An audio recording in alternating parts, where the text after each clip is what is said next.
খুবই ভালো লাগছে। এত বড় একটা মঞ্চে নাচের সুযোগটা পাওয়াটা অনেক বড় ভাগ্যের ব্যাপার। সো আমি সবাইকে এখানে বঙ্গ সংস্কৃতি নৃত্য উৎসবকে সবাইকে জানাই অনেক ধন্যবাদ আমাদেরকে এখানে সুযোগ করে দেওয়ার জন্য।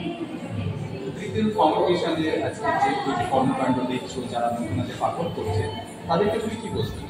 তাদেরকে আমি একটাই কথা বলতে চাই, সবাই একদম ভালোভাবে পারফর্ম করো এখানে, সবাইকে অল দ্য বেস্ট এবং কোনো টেনশন করো না, সবাই খুব ভালো পারফর্ম করবে। তুমি তো বহুদিন নাচের জগতের সঙ্গে যুক্ত আছে, এই যে বাবা মায়েরা এখন বলে যে নাচ শিখলে, কিছু বাবা মায়েরা বলে যে নাচ শিখলে পড়াশোনার ক্ষতি, এই বিষয়টা তুমি কিভাবে দেখছো? দেখো, নাচ শিখলে কোনোদিনই পড়াশোনার ক্ষতি হয় না, কারণ আমি নিজে বরাবর ক্লাসে ফার্স্ট হতাম। তো আমি মনে করি যে তুমি দুটোই মন দিয়ে করতে চাও, তুমি মন দিয়ে ব্যালেন্স করে করতে পারবে। তো ডান্সের জন্য কোনো পড়াশোনার ক্ষতি হয় এটা আমি বিশ্বাস করি। আমার নাম হচ্ছে সুলগ্না বণিক। আমার একাডেমির নাম সুলগ্না ডান্স একাডেমি। আমি হাওড়া বেলুর থেকে এসেছি।